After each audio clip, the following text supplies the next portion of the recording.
Charleston's real estate market remains strong, with home values across the region holding strong even as other markets cool. Here to help us understand what's driving this resilience is Kevin Richter, top producing realtor with Richter & Co. Kevin, thank you so much for being here with us today. It's a pleasure to be here. So we're seeing a drop in existing home sales, the most significant drop we've seen since November of 2022, but not here in Charleston. So why is that? That's a great question. Yeah, so what we've seen is we're really well insulated against a lot of things because it is a destination location. We've got major corporations moving here. A lot of people, I think, move to Florida and then they make their way halfway back. They call it half-backers. And they find that we don't have 4 full seasons like most places, so it's a great retirement destination as well. And on the East Coast, we have found that the prices are much lower than like Florida or North Carolina, and so people find that the cost of living here is nice and the culture is very nice. On average, how many days are houses spending on the market? Are we seeing them spend longer time on the market? What are we seeing? Yeah, so there's been a trend where, back in COVID, again, people's houses were selling first day on the market. Sometimes there were people lining up out the door. Now we're seeing an average across our region in like 67 days on market. So to set the expectation, there's a lot more inventory than there was back then. Now we're seeing houses sit on the market a little bit longer. A couple of factors would include higher interest rates. And just overall, I think people are going back to the business for work. So there's a lot less remote working. And that's really, I think, a couple of contributing factors. Okay.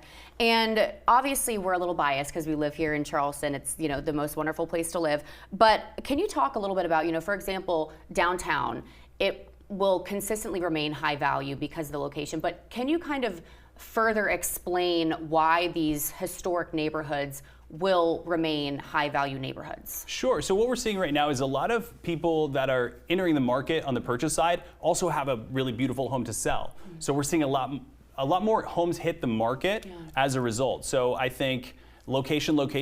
So like you nailed it, is like the main reason. The culture, people want to have the walkability to be close to restaurants and events that take place in our beautiful city. And I think that we're going to continue to see that. And speaking of location, obviously, coastal waterfront properties are always, a hot spot. But are you seeing it kind of adjust from people are more investment oriented, or is it still more of these homes that people want to live in just for their lifestyle? I think it's weighted pretty well evenly. I think we're seeing a lot of people still selling their house in the Northeast, and taxes are much lower here, so it's a huge draw for people that want to reinvest down here. But I also think it has to do with, again, the culture, the lifestyle, and what we offer here in Charleston. And we're also seeing growth in some submarkets like Somerville, Moncks Corner.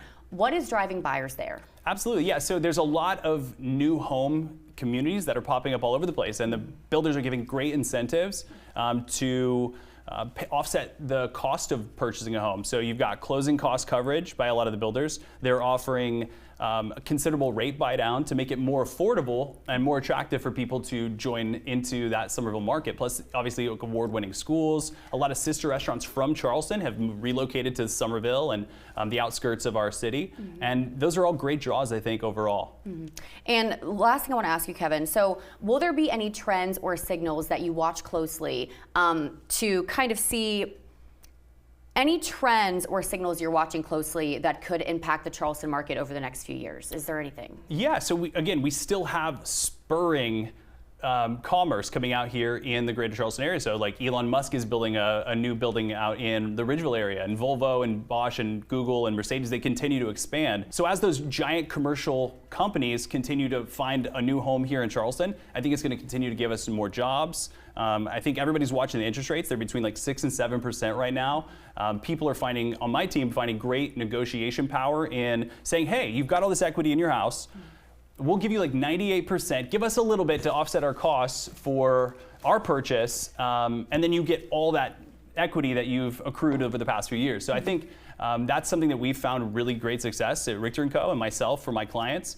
And I think we're going to continue to keep an eye on those interest rates. And really quick, Kevin, tell us about Richter & Co. and where people can reach out to you. Sure. So Richter & Company can be found pretty much anywhere. Google Kevin Richter, Richter & Company, the Kevin Richter team, lovemycharlestonhome.com. If you're looking to join us, we are also hiring agents as well. Wonderful. Lovemycharlestonhome.com is where you can go. Kevin, thank you so much for being here with us today. It's a pleasure. Thank you very much. We're back in 2 minutes.